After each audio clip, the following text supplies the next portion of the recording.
Do I have a motion to reconvene in open session? So moved. Is there a second? Second. The board is now in open session. Madam Clerk, would you please read the resolution certifying the closed session? Now therefore be it resolved that the school board hereby certifies that to the best of each member's knowledge, 1, only public business matters lawfully exempted from open meeting requirements by Virginia law were discussed in the closed meeting to which this certification resolution applies, and 2, only such public business matters as were identified in the motion convening the closed meeting were heard, discussed, or considered by the school board. Is there a motion to adopt the resolution? So moved. Is there a second? Second. Madam Clerk, would you please call roll on the motion? Dot Heffron. Aye. Debbie Bailey. Aye. Ryan Harder. Aye. Catherine Haynes. Aye. Ann Coker. Aye. The motion carries. Is there a motion regarding the first student matter? In case number 2023-24/1, it is recommended that the superintendent's recommendation be upheld. Is there a second? Second. Madam Clerk, would you please call roll on the motion? Dot Heffron. Aye. Debbie Bailey. Aye. Ryan Harder. Aye. Catherine Haynes. Aye. Ann Coker. Aye. The motion carries.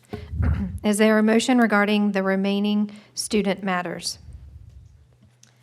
In case numbers 2023-24/1 RE, 2023-24/2 RE, 2023-24/3 RE, 2023-24/4 RE, 2023-24/5 RE, 2023-24/6 RE, 2023-24/7 RE, 2023-24/8 RE, 2023-24/9 RE.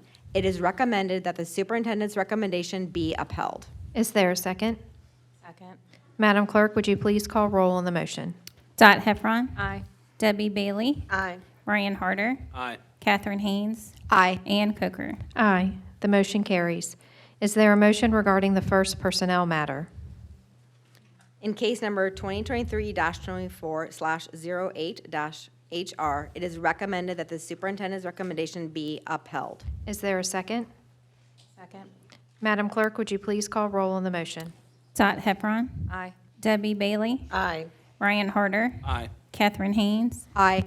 Ann Coker. Aye. The motion carries. Is there a motion regarding the next personnel matter? In case number 2023-24/09-HR, it is recommended that the superintendent's recommendation be upheld. Is there a second? Second. Madam Clerk, would you please call roll on the motion? Dot Heffron. Aye. Debbie Bailey. Aye. Ryan Harder. Aye. Catherine Haynes. Aye. Ann Coker. Aye. The motion carries. Is there a motion regarding the next personnel matter? In case number 2023-24/10-HR, it is recommended that the superintendent's recommendation be upheld. Is there a second? Second. Madam Clerk, would you please call roll on the motion? Dot Heffron. Aye. Debbie Bailey. Aye. Ryan Harder. Aye. Catherine Haynes. Aye. Ann Coker. Aye. The motion carries. Is there a motion regarding the next personnel matter? In case number 2023-24/11-HR, it is recommended that the superintendent's recommendation be upheld. Is there a second? Madam Clerk, would you please call roll on the motion? Dot Heffron. Aye. Debbie Bailey. Aye. Ryan Harder. Aye. Catherine Haynes. Aye. Ann Coker. Aye. The motion carries. Is there a motion regarding the next personnel matter? In case number 2023-24/12-HR, it is recommended that the superintendent's recommendation be upheld. Is there a second? Second. Madam Clerk, would you please call roll on the motion? Dot Heffron. Aye. Debbie Bailey. Aye. Ryan Harder. Aye. Catherine Haynes. Aye. Ann Coker. Aye. The motion carries. Good evening, everyone. I'd like to call the September 12th, 2023 School Board Business Meeting to order. Before we begin the meeting this evening, I would like to thank everyone for attending and remind the audience that comments to this board may only be made at the podium during the public comment period. Comments from the audience are prohibited and are in violation of Section 18.2-415 of the Code of Virginia, Disorderly Conduct in Public Places, and School Board Policy 6141. I appreciate everyone's patience and understanding so that we can conduct this business meeting in an orderly fashion. We'll now have invocation by Ms. Haynes, followed by the flag salute led by Mr. Harder. Before tonight's invocation, the school board would like to recognize with a moment of silence the passing of Mitch Early, a former teacher at Crestwood Elementary School who joined CCPS on September 24th, 2001. Please join us in a moment of silence.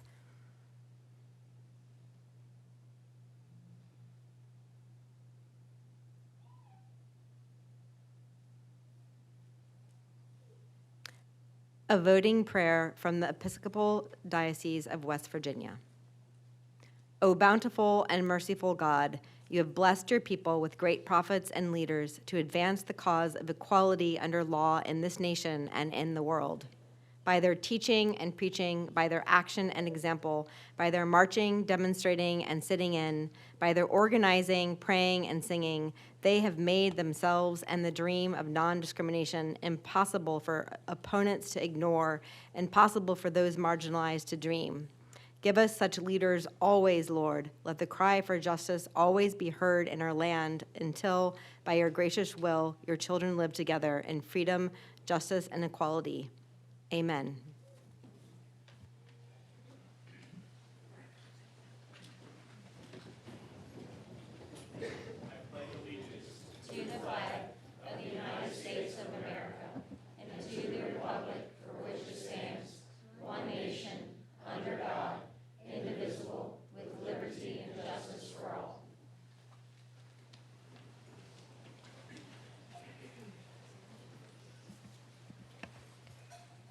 Tonight's consent agenda includes agenda adoption, approval of the minutes from our August 14th, 2023 summer work session, August 14th, 2023 business meeting, memo number 125-23, recommended personnel actions, memo number 126-23, changes to CCPS Operations Division Procedure MC-001, memo number 132-23, Stronger Connections Grant Application Approval, and memo number 133-23, Appointment of Members to School Board Advisory Committees.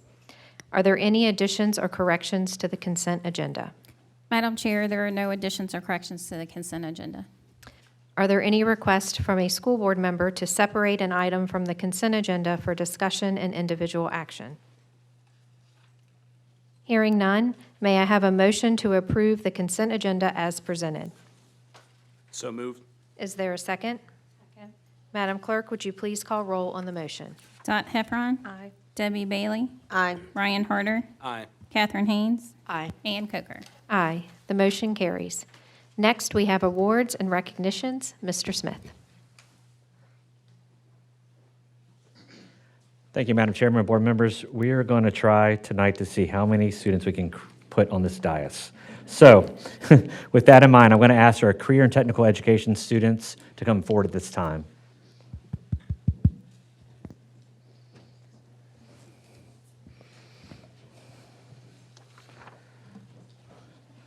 FBLA, DECA, HOSA.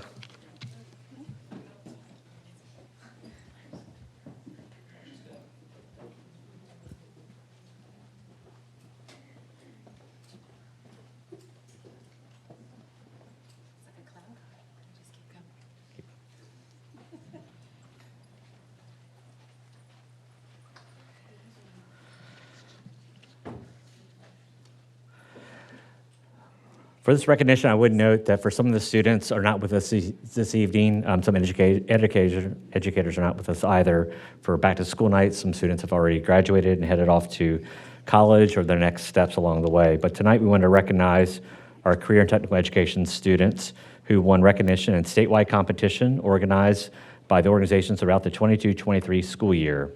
The memo on board docs lists all the students who finished in the top 3 places in statewide competition. The names of student winners who are able to be at this meeting tonight were in bold on the memo and hopefully here with us this evening as well. For Career and Technical Center at Courthouse, FBLA Future Business Leaders of America, the chapter advisor is Peyton Chichester. John Malia, third for Network Design. Aiden Reba, third for Network Design.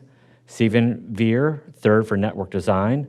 From Midlothian High School, Future Business Leaders of America, chapter advisor Yvonne Mullins. Reese Barrett, second in statewide competition and ninth in national competition for advertising test. Colson Caffel, first in statewide competition and second in national competition for introduction to FBLA test. William Mason, captain, first for introduction to business procedures. Will Free, third for human resources. Ashley Flood, third for advertising test. Dylan Flood, third for introduction to business concepts. Dylan McKnight, third for sales presentation. Haley Peterson, third for insurance and risk management. David Harris Phillips, third for sales presentation. Noah West, second for financial calculations. From Cosby High, DECA, students planning for careers in marketing, finance, hospitality, and management. Chapter advisor, Kelly Wells. Abigail Abram, first for principals for hospitality and tourism. Marina Perkins, second for sports and entertainment marketing. Zachary Stos, second for principals of marketing. From Career and Technical Center at Hull, HOSA, students planning for careers in health professions. Chapter advisors, Ashley Harwood and Bobby Toddy. Christopher Boone, first for physical therapy. Emily Harris, second for physical therapy. Jack Medlin, first for nutrition. And from Monacan High, HOSA, for students planning to pursue health professions. Chapter advisors, Jeff Lewis and Kate Doctor. Shania Bonner, first for biomedical debate team. Rosalind Denville, second for public service announcement team. And third for extemporaneous writing. Riley Hezapek, third for health education team. Yasmin Garcia Banks, first for biomedical debate team. Jordan Hill, third for health education team. Audrey Pound, first for mental health promotion team. Piper Price, second for health career photography. Kenneth Puryear, first for job seeking skills. Maddie Raring, first for mental health promotion team. Cadence Reed, first for mental health promotion team. Priyanka Samala, first for biomedical debate team. Ava Stovall, third for health education team. Maddie Titler, second for research poster. Natalie Torrance, first for sports medicine. Haley Vicente Lopez, third for research poster. Reagan Elmore, first for parliamentary procedure team. Reagan Elmore again, third for medical law and ethics. June Hobaugh, second for public service announcement team. Jasmine Jackson, first for parliamentary procedure team. Alexa Martin, second for public service announcement team. Riley McCabe, first for parliamentary procedure team. Ashton Foss, first for parliamentary procedure team. Camden Richardson, first for parliamentary procedure team. Abby Spadea, second for public service announcement team. Mackenzie Swain, first for parliamentary procedure team. And Kaylin Wirt, third for sports medicine. I would note I mentioned one or two students who also had national awards, and there's probably some other folks here as well who've done that as well. We want to take this time to congratulate, and please join me in congratulating each of these students before us tonight.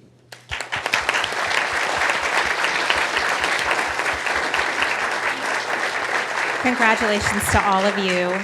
We're very proud of you. Mr. Smith, I'm going to need your help. We have gifts of recognition for all of you who are present here. Mr. Smith, can you read off the name, and maybe you could raise your hand so I can give you your award.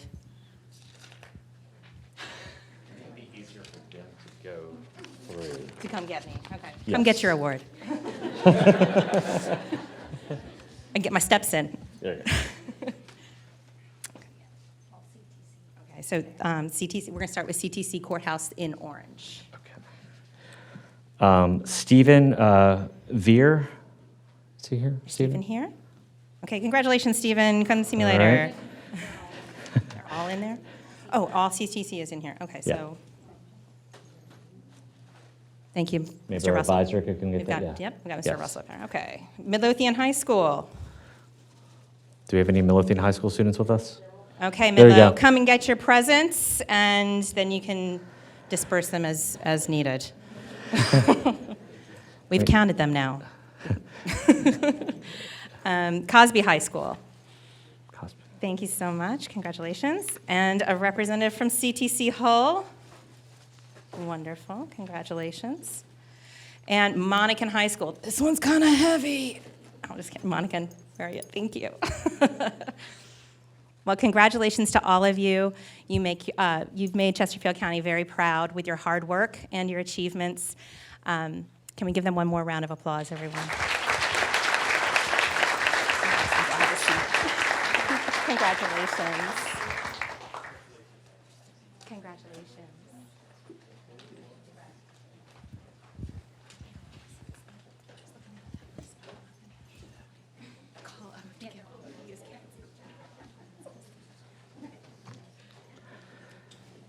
If I had to ask our active RVA certified schools to come forward this time.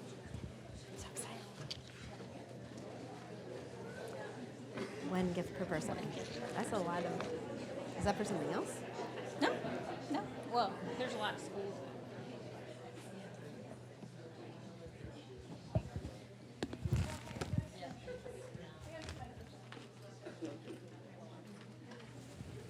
Yay.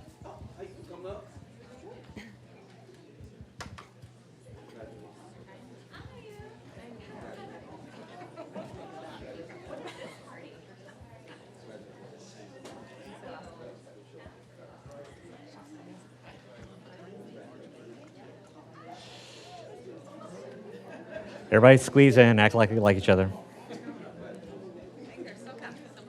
There you go. Two bros.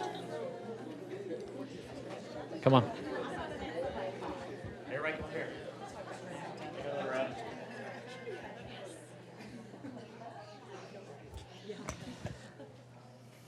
You guys ready? Okay. Sports Backers annually recognizes schools in the Richmond region that are implementing innovative programs to promote physical activity. Active RVA certified schools adopt, support, and engage in physical activity as part of the school's culture. They provide meaningful pathways for the whole school community to get moving and get healthy. Of the 76 schools that achieved 2023 Active RVA certification, 28 schools, or 37% of all honorees, are in Chesterfield County Public Schools. Congratulations to these active RVA certified schools: Elementary, Beulah, Marguerite Christian, Crenshaw, Evergreen, Greenfield, Harrogate, Hopkins Road, Old Hundred, Swift Creek, Betty Weaver, Winterpock, and Woolridge. Middle schools: Academy 360, Bailey Bridge, Carver, Elizabeth Davis, Manchester, Matoaka, Midlothian, Providence, Robius, Salem Church, Tomahawk Creek. And high schools: Bird High Schools, CCPS Online, Thomas Dale, James River, and Matoaka High School. Please join me in congratulating these schools.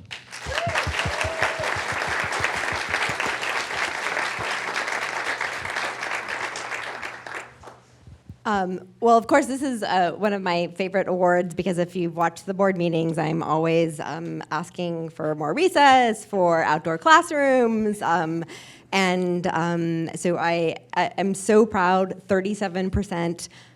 If I had the time, I would ask everybody to share how being an active school made you a better school. If there's anybody who's, I'm always the one who's like dying to talk. Is anybody dying to share how it changed their school?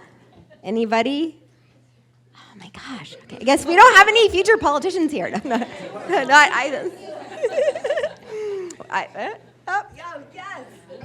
All right, so just getting the message out to be healthy and active has just been a very powerful thing within our school. We do it on the announcements, and our students are able to repeat back some healthy habits and take them home. So we know the things that we are doing at Beulah, and everybody up here is helping our students, and that is a big deal. So.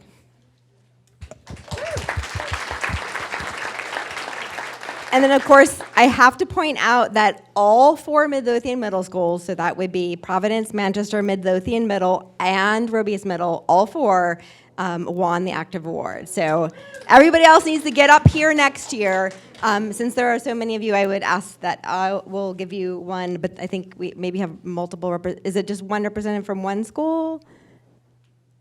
Oh, okay, then, yeah, so everyone take one then on their way out. And again, this is so, I'm glad you spoke because this is so needed for kids, and kids are really struggling to regulate at a level that I've never seen before, and being active helps you regulate. So you're changing lives. Thank you. Another round of applause. Oh, everyone has one. Yeah, everyone grab one.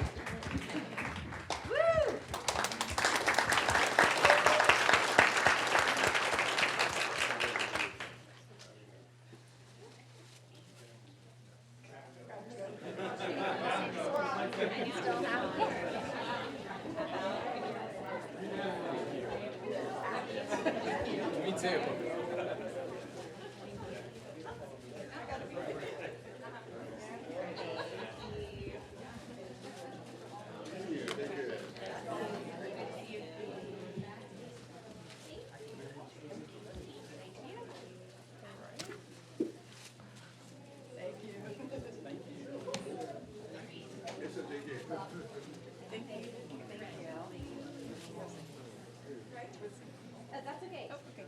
Thank you. Thank you very much. Thank you. We have extras. Great, thank you. Thank you very much.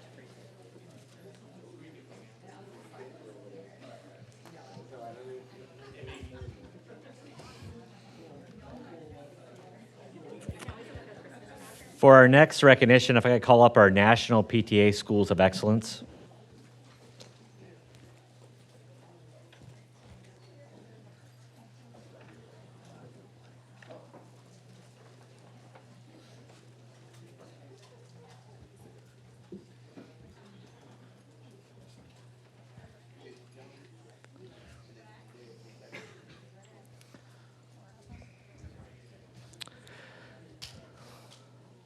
Bailey Bridge Middle, Chesterfield Virtual School, Salem Church Middle, and Spring Run Elementary have been honored as 2022-24 National PTA Schools of Excellence. This designation celebrates strong partnerships between families and their schools that enrich the educational experience and overall well-being for all students. A total of 13 Chesterfield schools have achieved this honor over the years. Bailey Bridge Middle, Chesterfield Virtual School, Clover Hill Elementary, Crestwood Elementary, Ecoff Elementary, Falling Creek Middle, Gordon Elementary, Meadowbrook High, Robius Elementary, Robius Middle, Salem Church Middle, Spring Run Elementary, and Swift Creek Middle. Please join me in congratulating these schools. Well, first I just want to say congratulations, and it's well-deserved for everyone that's here on behalf of the PTA. I think it's no surprise to anybody that schools need a strong PTA, and everything that we can do within our own communities to advocate to make our PTA stronger is one of the reasons we're so successful here in Chesterfield County. So I'm going to go ahead and give you guys the microphone each, and you could say, what is the thing that makes your PTA the strongest? My name is Vernice Freeman, and I am with Chesterfield Virtual. And what to me is a successful PTA is working together with the administration and bringing families closer and bringing them together. All right, Bruce Philman, the principal of the Chesterfield Virtual School, and right here. It's our parents. That's what makes that's what makes it great. I'm Melanie Knowles, principal at Bailey Bridge Middle School, and I will say for us, we're now a PTSA, and our PTSA has done a great job really pulling in student input. They come in and talk with our students to get feedback, and so really growing that strong partnership within our school community. I'm Nick Olson. I'm the principal of Salem Church Middle School, and I think probably two of the most difficult jobs in our current world are teachers and parents, because raising kids is tough because they're hard-headed and smelly, but always wonderful. And so I give such credit to parents who work full-time jobs and then go home to a noisy household and try to maintain order and do homework. But that's the partnership that makes Salem and so many other schools successful. So I just appreciate our entire community. Let's give a round of applause. Let's give him the credit.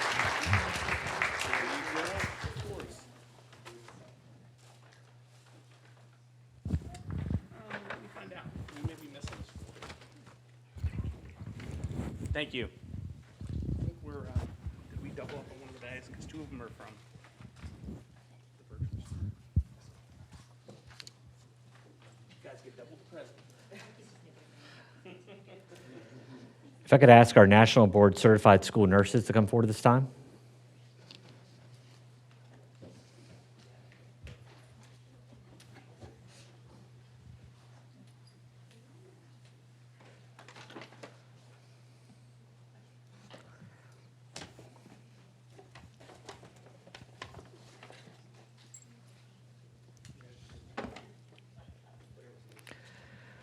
School nurses advance the well-being and academic success of all students by providing a vital safety net for children.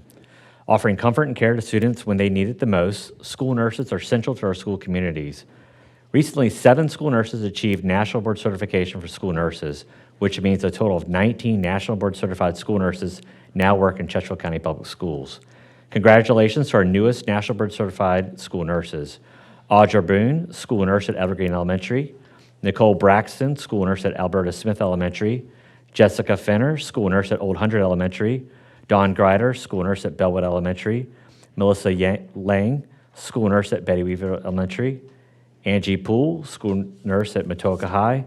And Christine Tyndall, school nurse at Meadowbrook High. Please join me in congratulating these school nurses.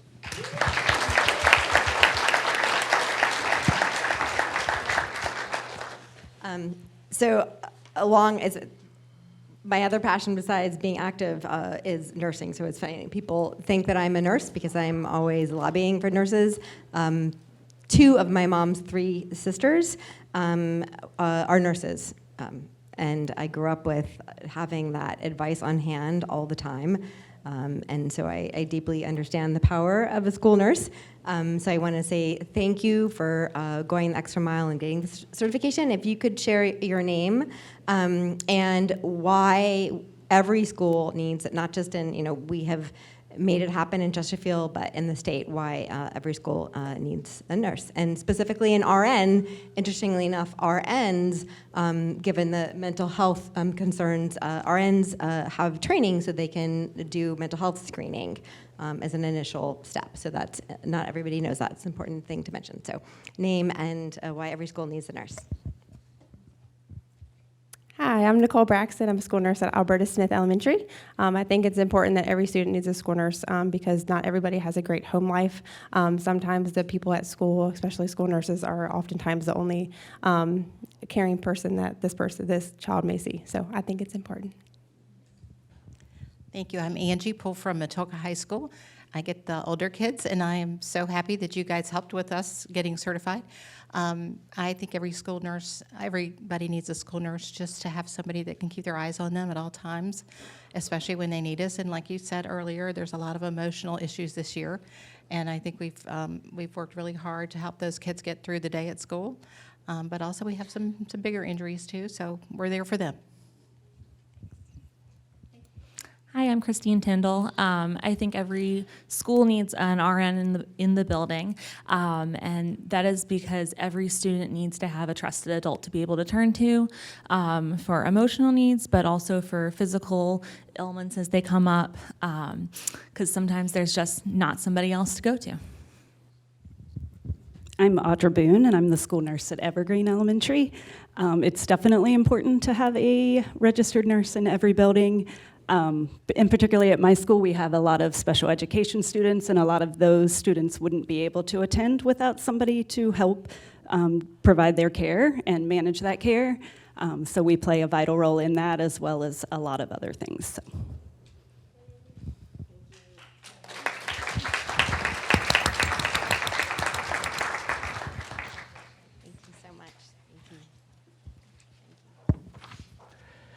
Madam Chair, we had an opportunity this evening, which we're going to postpone, to recognize our Participate Learning International teachers, and we'll bring that back to the board at another time. Next, we have recognition of outstanding drivers. Dr. Fry.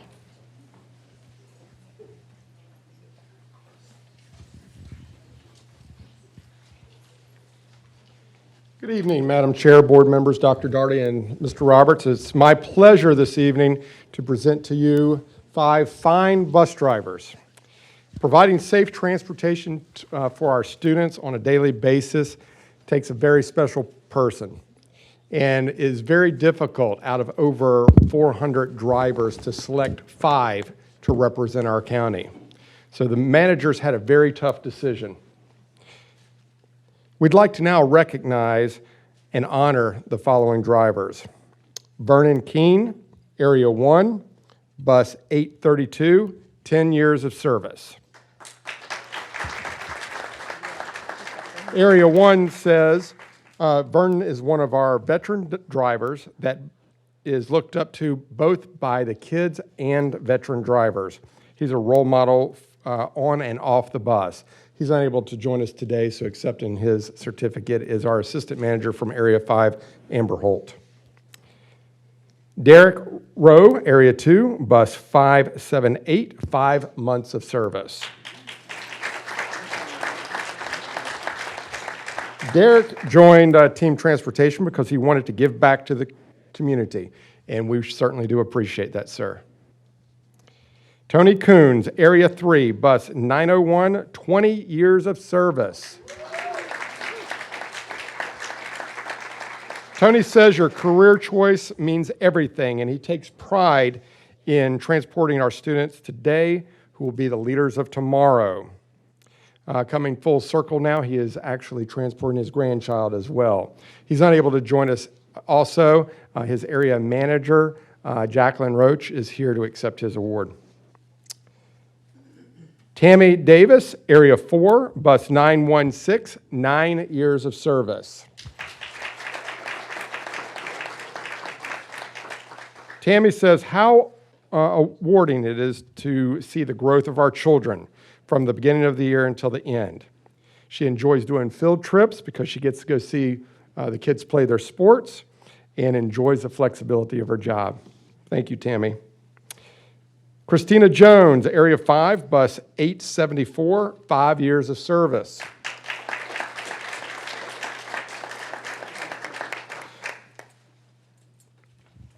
Katrina loves seeing the children run onto her bus in the morning and run to their parents' arms in the afternoon. That's how she knows she's done her job well. Thank you.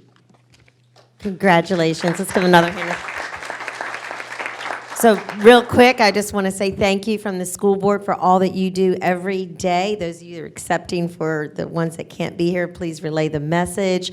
We really appreciate your efforts and working with our students. You are often the first person they see in the morning and the last person in the afternoon. So you are setting them up for a great positive day with your personalities and your smiles, and then at the end of the evening, sending them home hopefully with good attitudes and good stories. And if you would like to just introduce yourself and say, why do you drive a bus? Because not very many people do that.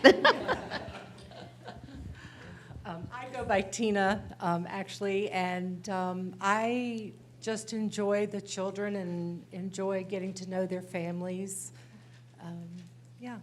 Brings pleasure to my life. Hi, I'm Tammy. I started driving when my kids started school, and then I stopped, and then I came back with my grandson, so it's just very rewarding seeing the smiles in the afternoons, mornings.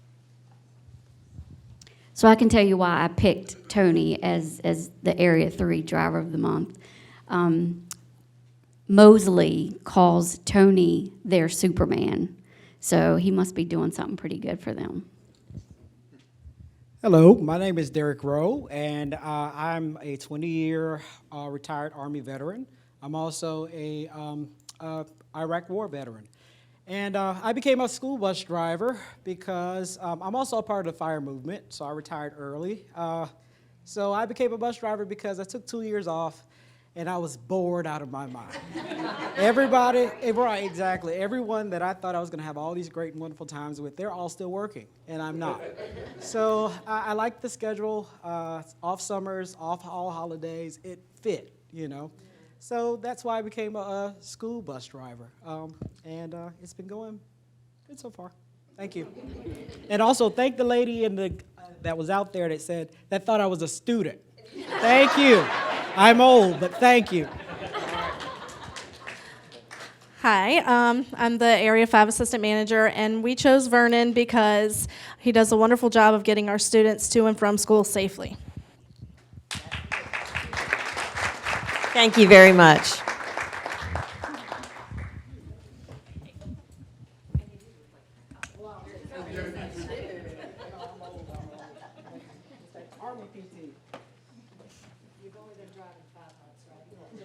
Next, we have public comment.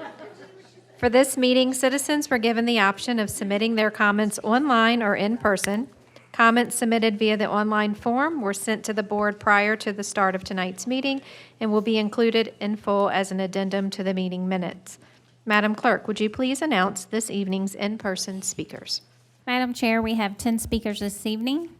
They are Ariel Merkins, Janice Caldwell, Ann Tatus, Diane Lilo, Wayne Osmore, Dominique Chatters, Jason Spoon, Tracy Franson, Michael Carabinos, and Robert Ebereth. Each speaker will have 4 minutes to address the board. There's a timer set up on top of the podium that will turn green when you begin speaking, yellow when you have 30 seconds remaining, and red when your time has expired.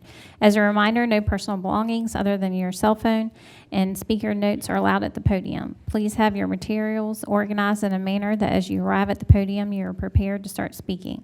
Please note that comments equivalent to campaigning for any public office are a violation of School Board Policy 1110 and are prohibited. May we have Ariel Merkins.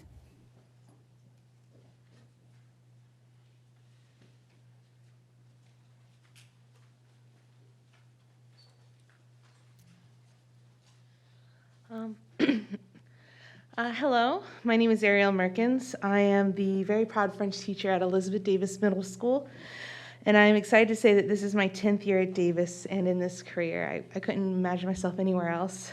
I'm here today to discuss the need to bridge the learning gap that exists between middle school and high school world language programs. 5 years ago, the county eliminated 1A, 1B from the middle school world language curriculum. 1A, 1B was the opportunity to split the first year of French into 2 years for 6th and 7th grade students. When 1A, 1B was eliminated, it created many issues. The biggest issue today is equity between our middle school and high school learners. The VDOE recommends 140 hours of direct instruction in order for students to successfully move from one level to the next. In high school, students on average get about 130 hours. They fall 10 hours short of this recommendation. Middle schools, though, have a far different schedule. Middle schools offer about 112 hours. This makes them short 28 hours of the state recommendation, and even worse, in my opinion, 18 hours short of their high school peers. 18 hours equates to about 15 classes at 75 minutes each, which is how long my classes are at Davis and many middle schools. So middle schools are missing out on a month and a half of education. That is 15 classes, a month and a half. Those are just the pure statistics of everything. This is not including differences in pedagogical needs, maturity, and sheer ability to be able to work within a high school curriculum at the same caliber as high school students do. This creates a wide array of problems such as equity when they get to high school. They simply didn't have the same amount of time to get the same education as their high school peers, and therefore are left to play catch up. This can make them feel lost, frustrated, and resentful, making their transition to high school that much harder. It also leaves teachers with a difficult choice. Where are we to sacrifice a month and a half of worth of education? Every year we are forced to pick and balance between quality and quantity. Do we teach all 6 units even though we know they don't have the adequate time to grasp the concepts? Or do we shave off the last unit and hope to cover it the following year? Middle school students learn differently than high school students. They need more time, more practice, and more activities. Their needs are different because their ages range from 10 to 14. This is far different from the needs of a 15 to 18-year-old. Bringing back 1A, 1B would resolve the issues of time. It would give us more time to adjust our teaching strategies to the needs of middle school students. It gives us more time to build up their confidence and build a strong foundation in that language.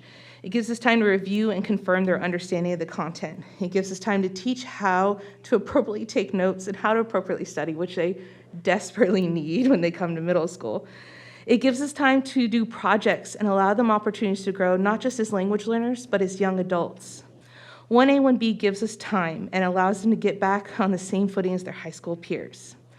When I taught 1A, 1B years ago, it was the most incredible experience. The students that left my classroom were confident and curious.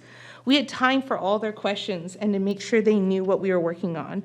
They had excellent retention year after year. They loved French and languages in general, and many of them continued French in high school for 3 or 4 years. I've even had students that went through the 1A, 1B program who successfully graduated from the French Governors Academy, and that's kind of a big deal. My students now, it's a different story. They're still learning, but it's not the same. They don't have the same opportunities as those that receive the 1A, 1B education. And the worst part is it's not their fault. It's not our fault. We just don't have the same amount of time. We have more students and less time to do it. Bringing back 1A, 1B is a necessity this year, and I look forward to sharing the information and working with everyone to bring back equitable options. Thank you so much. Thank you, Ms. Merkins. Janice Caldwell.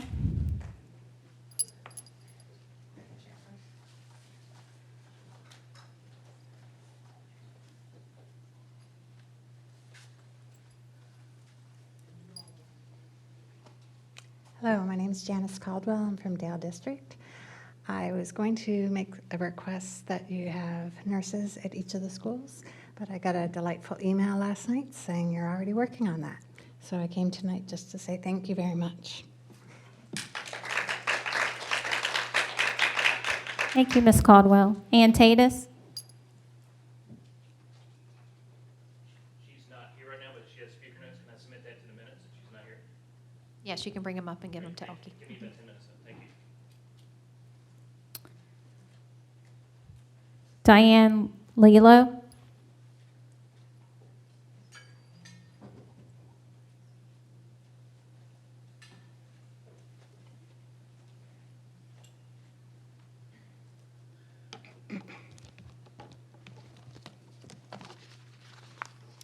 Hi, my name is Diane Lillo. This is our third year in Chesterfield County Schools and first year in middle school, sixth grade. I'm here to talk to you about the SSR, Self-Selected Reading Policy for sixth grade English and teaching sensitive and controversial topics. I received the SSR policy on August 31st stating this. As a large part of our curriculum in English 6 this year, your student will be participating in self-selected reading. As a whole, young adult literature appropriate for this age group can contain various topics that include race, violence, romance, relationships, friendship, murder, mystery, LGBTQIA+, suicide, rape, conventional and non-conventional families and relationships, magical and fantasy elements, mental illness, as well as other controversial and sensitive topics. In order to accommodate a large group of students with varied interests, abilities, and maturity levels, students will be able to access this wide variety of reading material in sixth grade classes for SSR, whether through our classroom library, school library, and even materials sent from home. I would love to read more, but I don't have time. But my husband and I could not believe what we just read.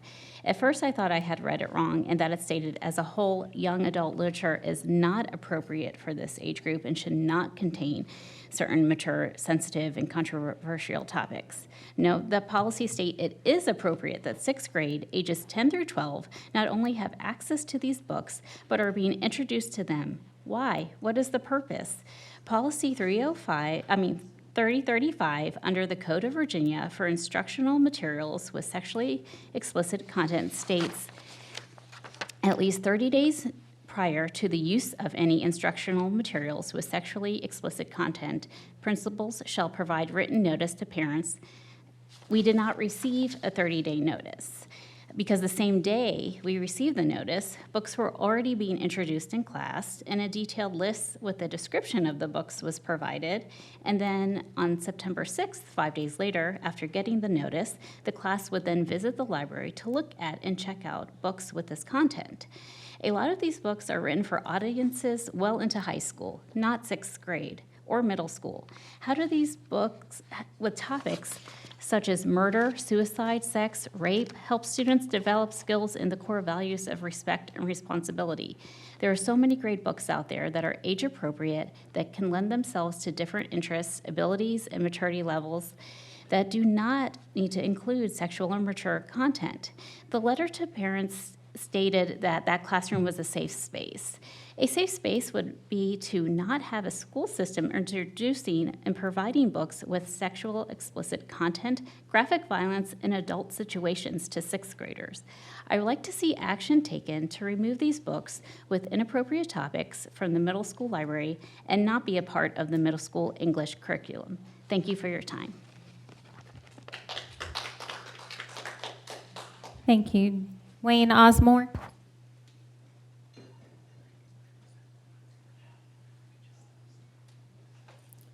Dominique Chatters.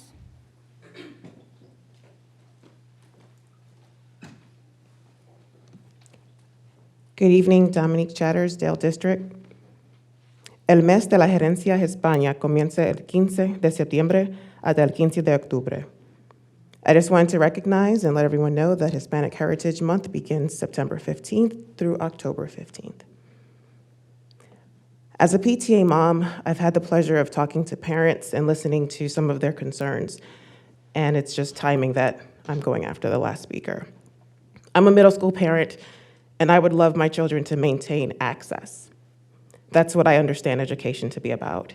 It's about access.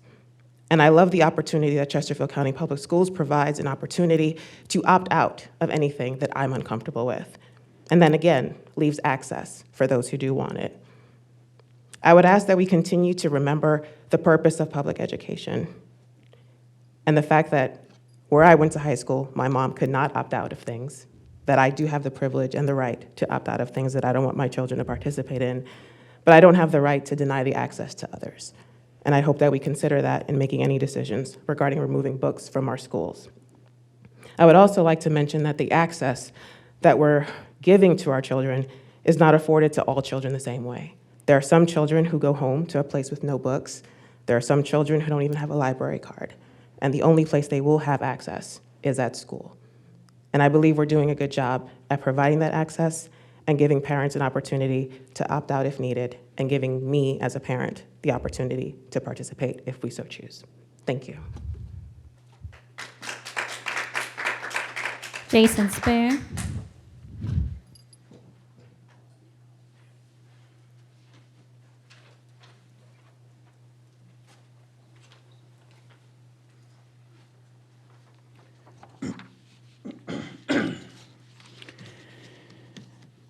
Good evening, Superintendent, members of the board. My name is Jason Spoon, a resident in Midlothian.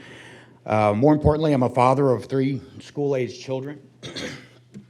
And I'm very concerned with some of the policies that I see in the county school systems. I'm here tonight in support of Governor Youngkin's model policies in ensuring privacy, dignity, and respect for all students and parents in Virginia public schools. A policy that has great legal standing and is supported by our Attorney General in a memo to Governor Youngkin. They should be adopted by this board. I feel strongly about that. Because policies adopted by this board, previous policies, have effectively removed parents from some of the most important and sensitive discussions that they can have with their children. I feel that was a mistake, okay? And it's past time to correct that mistake. The new model policies are certainly not perfect, but they do bring parents back into that discussion, into all the discussions. When kids are considering these severe alterations to themselves, both socially and physically. The new model policies protect teachers who have felt compelled to alter their speech in the classroom. You know, forcing someone to deny the truth is forcing them to lie. That is a fact. And that, too, to me, is a mistake. The new model policies make a better attempt to protect every kid. And sometimes that even means protecting them from themselves. You know, this is what responsible adults in the room are supposed to do. I'm certainly glad that the adults didn't nod their heads every time, every whim that I had as a child. The adults today shouldn't be any different. Now, again, these model policies aren't perfect. We do hope to work with you. We would like to see them stronger for Chesterfield County. We'd like to see a stronger policy. But whatever happens, we do expect them to be embraced, these model policies, as readily as the former administration's policies were embraced. We think it's past time to protect all of our children, all of them, and adopting these model policies will be a strong step forward toward that goal. We ask that you create model policy as soon as possible, or county policy as soon as possible, and put it on the agenda for a vote. All right, thank you for your time. May we have Tracy Franson?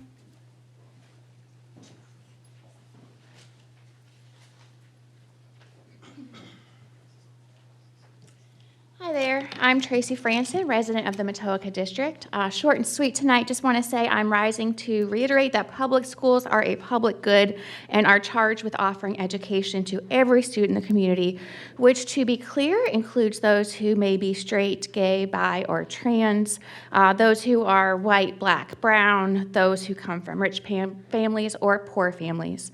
All these students deserve to be respected and treated with the same dignity each of us would like to be afforded, down to the same golden rule.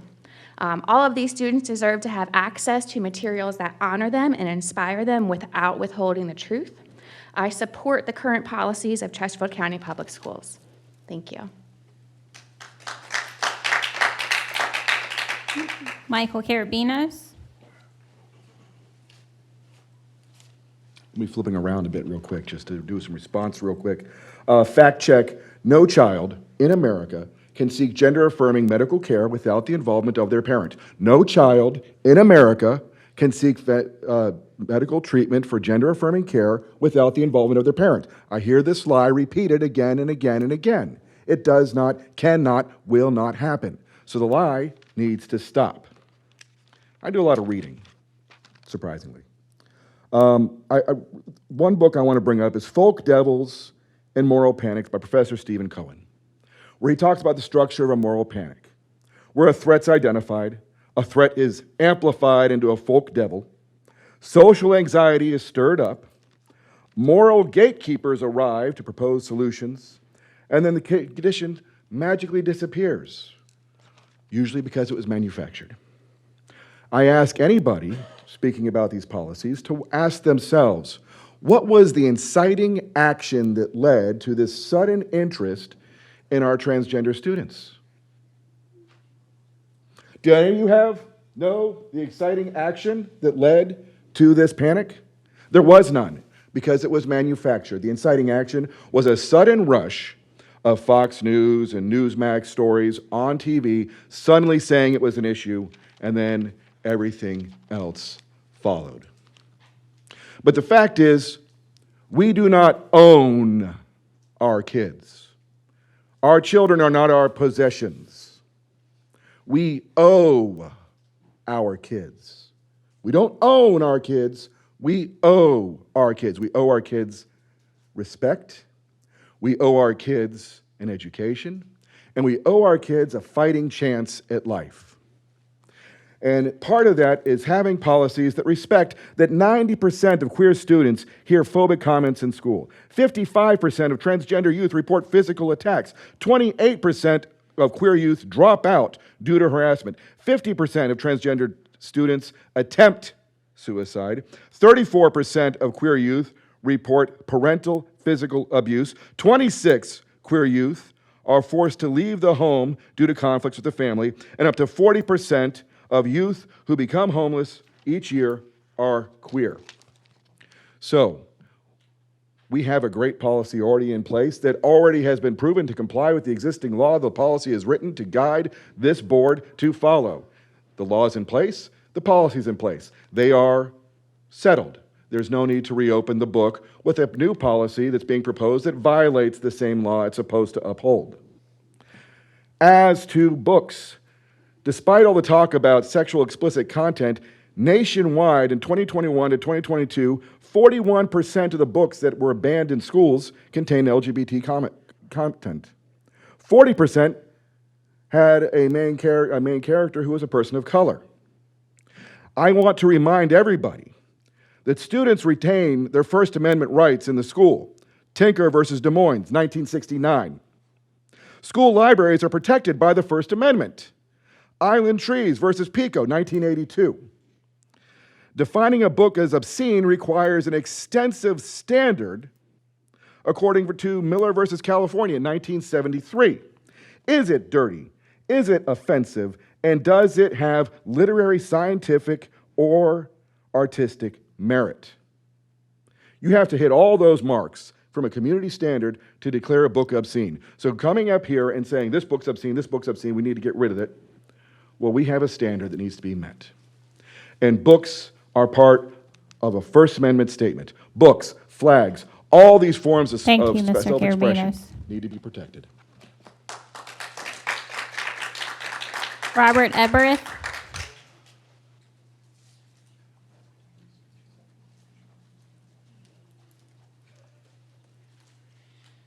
Well, I'm going to take a stand, and I agree with Mr. Carabinas. I think we don't need to adopt that policy. That's just the standing of VA-FCF and my standing as well. And so I'm going to stop on that. Really tried to get me derailed on the books tonight, but I'm not going to fall for that. So what we're going to talk about now is the flags and everything about flag policy. And so basically, I stand before you to address a significant and crucial issue within our education system. Institutions, you need to remove exclusive flags from our schools. It's imperative that we create an actual inclusive and welcoming environment where all students are valued, respected, and able to thrive without being subjected to symbols that may divide us rather than unite us. Flags are powerful symbols that represent various identities, cultures, and beliefs. While it is important to celebrate these differences and acknowledge the cultural heritage of our students, we must also ensure that our schools are inclusive places where every child feels a sense of belonging. The display of exclusive flags, such as those representing a particular ethnicity, nationality, political ideology, and personal ideology, can unintentionally create divisions among students and promote an environment there so they feel excluded and marginalized. By removing exclusive flags from our schools, we send a clear message that we value every student, and are committed to fostering an actual inclusive atmosphere. This is not about erasing cultural or historical significance, but rather about prioritizing unity, respect, and understanding among our student body. It is also essential that we engage in open and constructive dialogues with students, parents, and teachers about the impact of these symbols and flags within our schools. We should always encourage discussions on what truly means to be inclusive, and how we can create an environment where everyone feels welcome. Again, everyone. In conclusion, the removal of exclusive flags from our schools is a step towards fostering a more inclusive and united educational environment. It is commitment to creating spaces where every student feels respected and valued, regardless of their background or beliefs. That was option 1, which is attached to my flag display policy. So I've heard that before. I'm not going to do that again. I got a minute and a half. I probably could do it. So option 2 is to really create a very inclusive environment. I thought, well, we already have the flags in there that are pretty divisive. They pretty much represent just one group, and we leave out groups in that flag. I've actually had parents call principals, and it's up to the principal's discretion to remove it. There is no policy in place right now, so it's up to the principal's discretion. I honored that. That's fine. So I said, why don't we just include other flags? So if we're not going to do the policy, excuse me, it's going to fall. I have already distributed straight pride flags. There's one. I've already distributed another straight pride flag. Okay. I've also distributed the American flag, the most unifying flag that we have in the United States of America. This is the one I know is in all schools. I'm not saying it's not, but this is the one that unites us. Others divide us. And that is just one, and here's a family pride one. Well, my point is, none of these belong in school except for the American flag, the Virginia flag. None of those belong in a school. I don't want to put a straight pride flag in the schools. It doesn't belong there, and neither does the others. And this is not a personal attack on that. It does offend some people. It does bother them. It sexualizes children as well with those flags, with those symbols. And I know the other side doesn't agree with me, but I'm telling you, this policy is nonpartisan. It stops this. I have 150 of these. I've already distributed 60 of them, and they not put them in their classrooms yet. And I'm just telling you, this policy would rid this. I don't want this in the schools either. Thank you. Madam Chair, that concludes this evening's public comment. Thank you, Madam Clerk. Next, we have this evening's Superintendent's Report, Dr. Daughtery.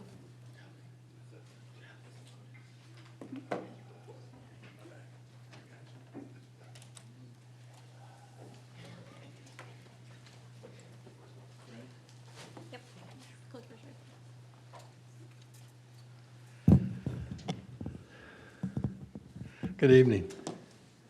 If I seem a little tired, it's because I can tell you that everyone's a little tired right now because we've had an unbelievable start of the school year and everyone's worked, I can say, more than overtime to make sure that our kids have had a great start to the school year. So I'm here to talk about some updates.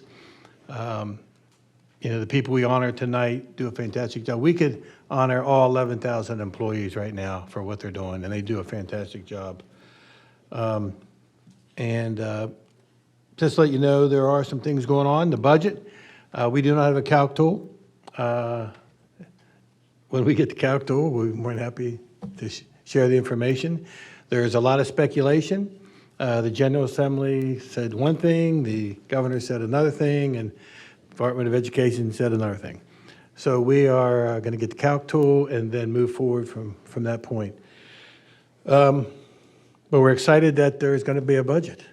So, and it looks good for us. The JLARC, as you heard, I still think there's more to come. I think the General Assembly and the governor's office has taken that very seriously with what JLARC has said. We will see. But I think there's a good start right now from some things that are going on. We really only have two important initiatives this year. The science of reading, and I will say this, schools that I have visited, I am blown away with excitement of what I'm seeing in the classroom. It is phenomenal. Our professional development team, our curriculum instruction team did a fantastic job this summer of getting to every teacher to prepare them for this year. And we are focused 100% on classroom instruction. You will not hear anything else coming from us this year about these 2 points. And we are excited that our students are doing some phenomenal things already in 3 weeks of school, which is amazing. And I would encourage you to go out and see how teachers are working closer together. They're collaborating more. They are understanding the importance at hand. And teaching is not easy. And we have some unbelievable people in the classrooms right now. I'm always excited. You know, I want to be out in schools anyway, but just walking around and seeing the activities has been phenomenal. We had a great start to the school year. Calvin and his team, fantastic job.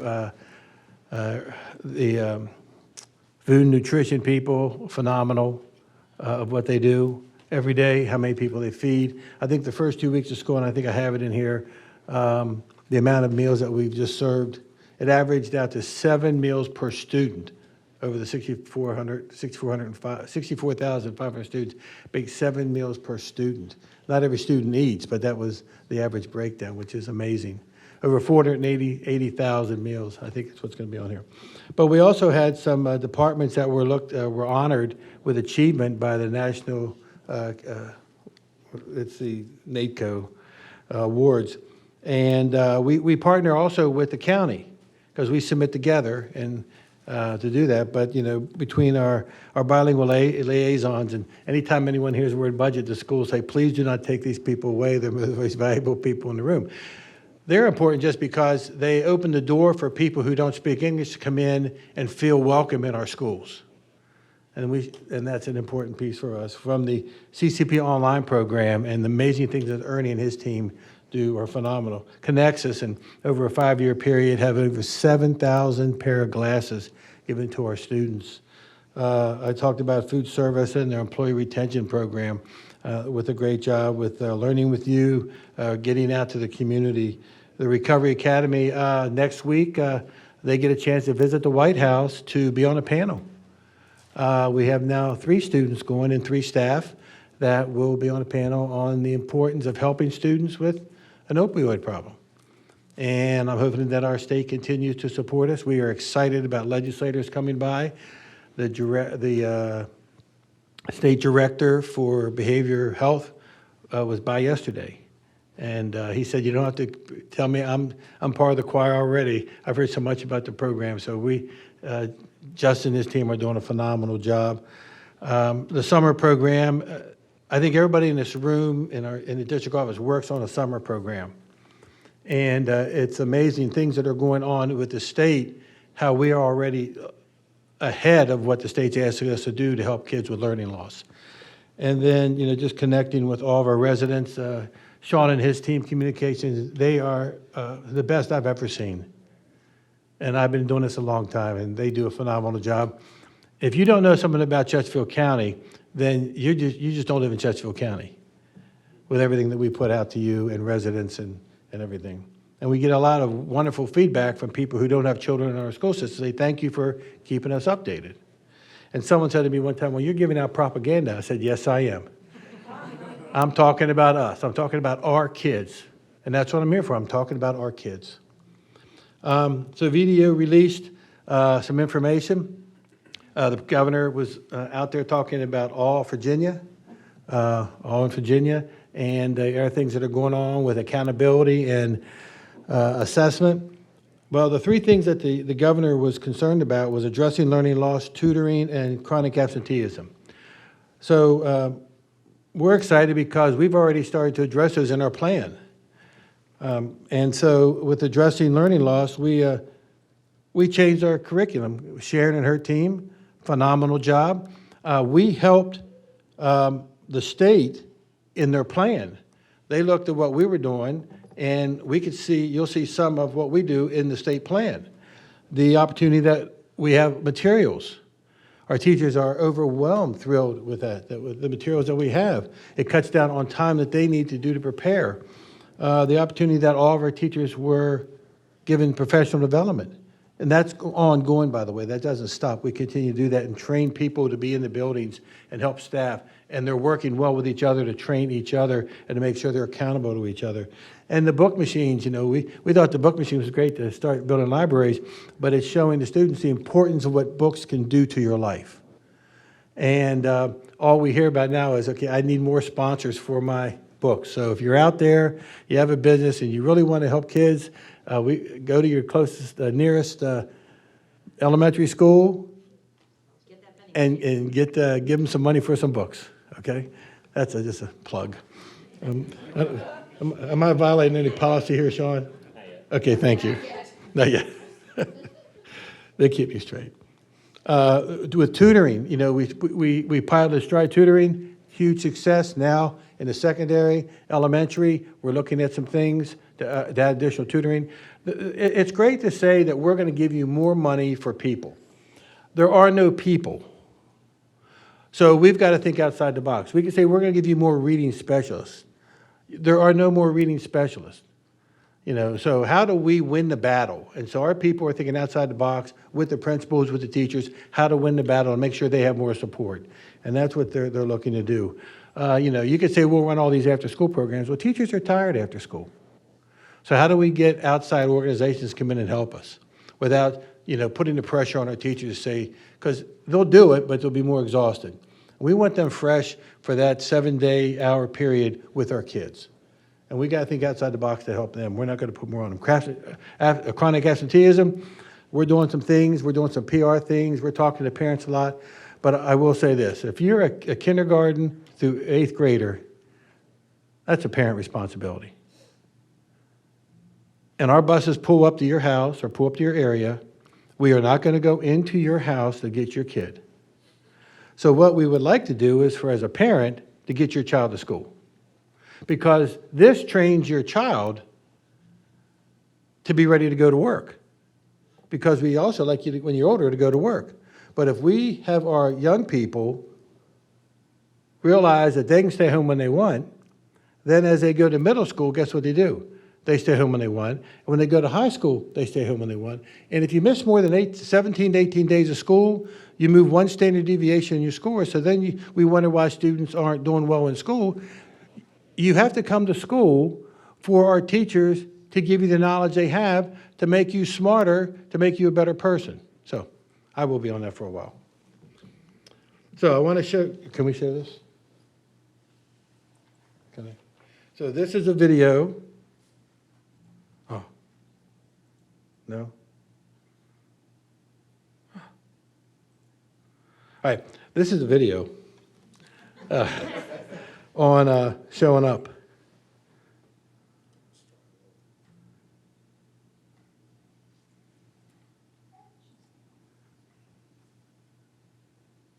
As I'm in the midst of applying for residency right now, wish me luck, Grammarly has again been a This is an lifesaver with my advertisement.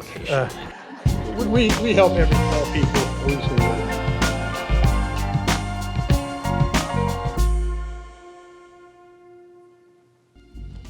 They say 80% of success is showing up. At the start of a brand new school year, if we all show up as our best selves, then is there any doubt that great things will happen? Let's show up ready to learn. That means being in school each day and putting in the work. Showing up ready to learn means that my eyes are open, I'm feeling good mentally, and I'm ready to go. I'm positive, I have my things where I know that I'm ready to succeed, and I think I'm really ready to give all it is I have in the classroom to make sure everyone has a good culture around them. I'm ready to be sure that I'm a student who's sitting at my desk and engaged. I'm ready to interact with the teachers, make sure they're okay, but then also understand that I can ask them if I need help, if I have questions, and I'm really ready to involve myself in school culture. That's what I think it means to show up. Let's show up with kindness. That means having a great attitude and connecting with people around us. Showing kindness and to our students is a choice we make every day. We have to think about it. Being kind is not easy. It's not easy because not everybody is kind to you. And as human beings, we react, right? So it's a choice we make and we have to have present. And the school scenario, we have to be kind to each other. So having it in mind and choosing, thinking before you speak, thinking before you act. I mean, we have to do the same thing we teach our students to do. That's what we always tell them. Think before you speak, think before you talk. Think about how that would hurt you. So putting yourself in that spot of that person that you're about to talk to will help you be kinder. I mean, again, it's not easy to be kind, and that's why a kind person is special. So if you want to be different, and if you want to be remembered, well, choose to be kind. Let's show up for each other. That means being helpful, doing what's right, and knowing that we are better together. Partnerships is the best avenue to engaging and helping all. Again, let's show up together means that we have our parents, our staff, our faculty, our teachers, administrators, our community partners involved in a successful school year. Showing up is just helping out wherever you can, being part of the community, being part of the communication process, so everyone is on one accord as we're working together.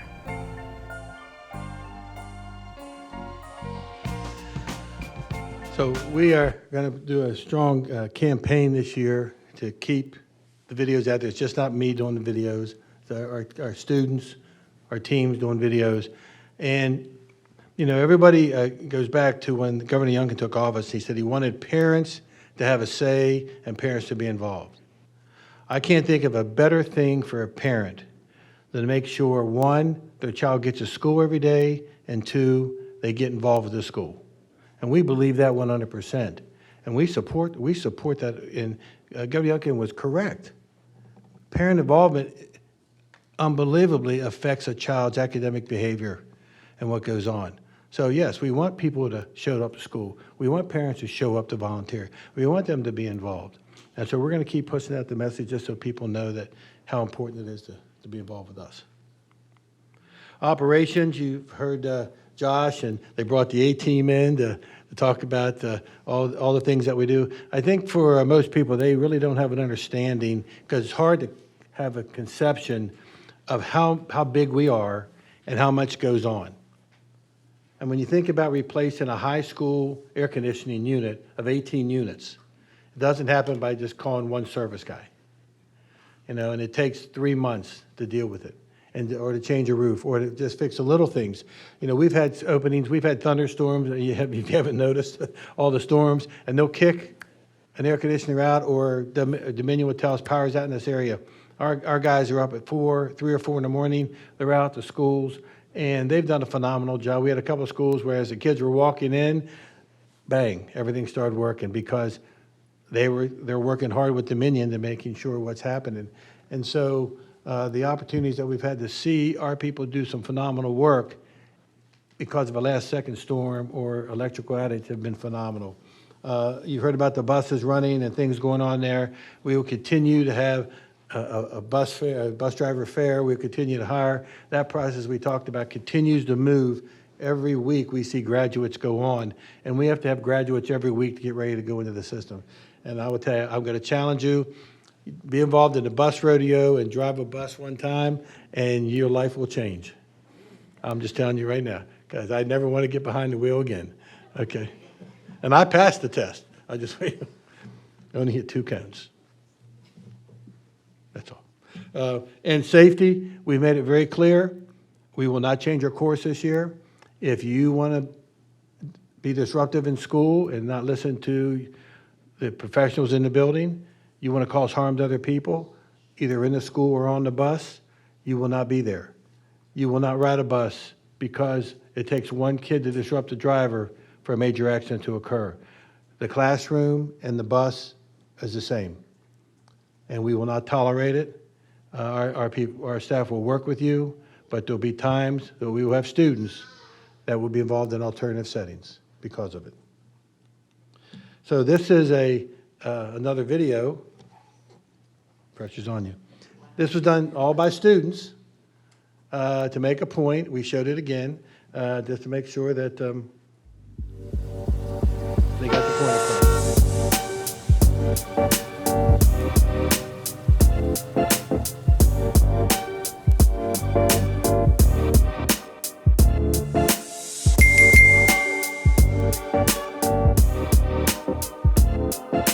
School bus drivers work hard to get us to school and back home safely every day.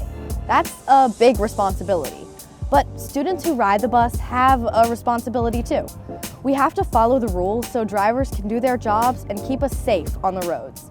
When you're on a bus, it's like an extension of school. The same rules apply.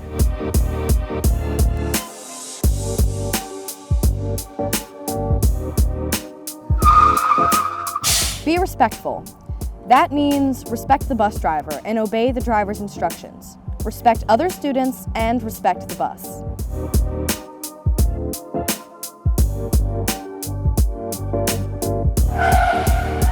Keep all your body parts inside the bus. Keep your hands, arms, feet, legs, and everything else inside the bus at all times.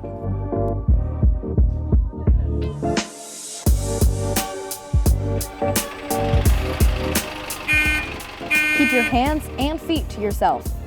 That's a no-brainer, right? Don't touch other people or their things. That's just a good rule all around.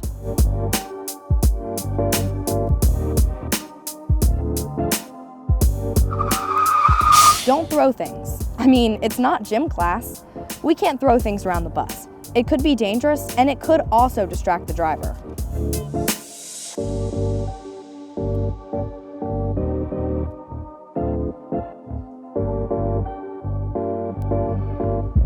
Tell the bus driver if there is a problem or conflict. The bus driver needs to know if there's a problem so they can help resolve it. Tell them at a time when the bus is stopped. These are not the only rules for riding the bus. Check the website to learn more. Bus drivers have an important job. They're here to keep us safe. So listen to your driver and be sure to give them a thank you the next time you see them.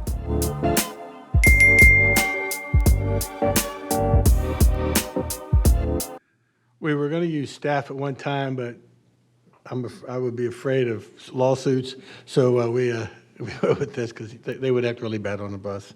But we wanted our kids to demonstrate it out. We want to use our students all the time. We have some other videos coming about respecting people and how to react in school and deal with things. And we want to use our students to do this, to show the opportunities. Our technology, we had to look at some access points in our schools and also down on our stadiums. We have PE classes that go down, other classes that go down to those areas. And some of our areas of our fields are below sea level, we think. I mean, they are in floodplains and everything else and swampy areas. So we want to make sure access is available there, which also helped with activities and collecting fees for sporting events and other activities that are there, as well as looking at software for cell phone solutions in our schools. This was a chart that we put out in English and Spanish on helping parents. And you have a problem. So you can call the board member, and the board members should say, have you talked to the principal? And 9 out of 10 times in my long experience of teaching, this is what happens. I have a problem with my coach. Have you talked to the coach? I have a problem with my teacher. Have you talked to the teacher? Everybody nowadays wants to run to the very top. Well, the very top has to say, well, I need to refer you back because we don't know the situation. And 9 out of 10 situations are solved immediately by going to the direct source. So our society today has forgotten about the direct source. One, because of social media. So it's easier to say, oh, okay, if I can't solve the problem when I talk to the teacher, then I'll talk to the administrator in charge of that area or the principal. Those issues are usually resolved because when they call, I can tell you when they call my office, Amanda will say, have you talked to the school or the principal?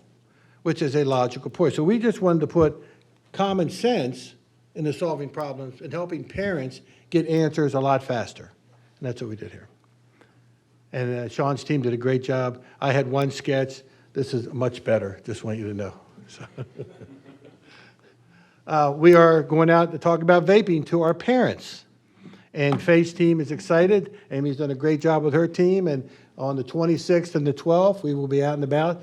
And we're doing a big media on this campaign on this because we want parents to come out. There's a lot they don't know. And we know that because we have to have adults stop doing several things, like giving them as gifts or buying for them and allowing them to do this at home. It's not healthy. There's not one piece of evidence or research that says this is a good thing for your child. And so we're going to come out, we're coming tough, we're coming strong with this, we're going right to the point. These are the facts. And we do have to help our children with this because, you know, this isn't a good thing for them, and they're being told it is. Oh, here it is. So the first 2 weeks of school, 486,000 meals. As you know, we now have 40 schools in the community eligibility provision with our students, and everyone in the building has free meals for breakfast and lunch. And we were happy that this summer, working with the county, that we got the $50 million we needed to get ready for the 2 elementary schools with Davis and Bensley projects. So we're excited to get them moving forward, and they will be in the very near future.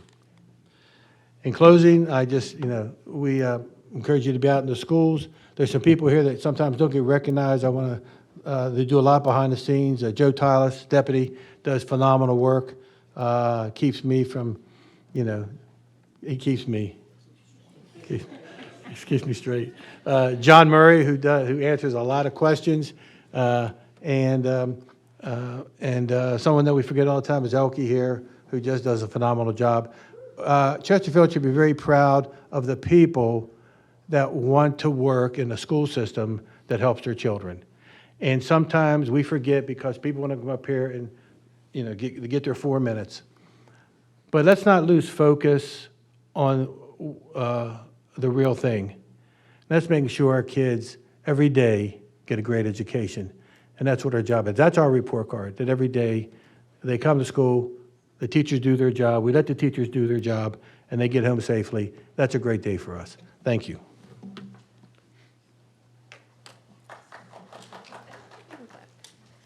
Thank you, Dr. Daugherty. Thank you for giving us the great start to the beginning of the school year and all of the amazing things that are happening with CCPS. Board members, did anyone have anything else to add to Dr. Daugherty's? Okay. Checking. All right. Yes, I guess I'll just thank Dr. D for the public announcement of the vaping presentation and how critical this issue is. I think we need more of a public focus. It's not always a comfortable topic, but it's important. So thank you. Next, we have action items. Mr. Smith.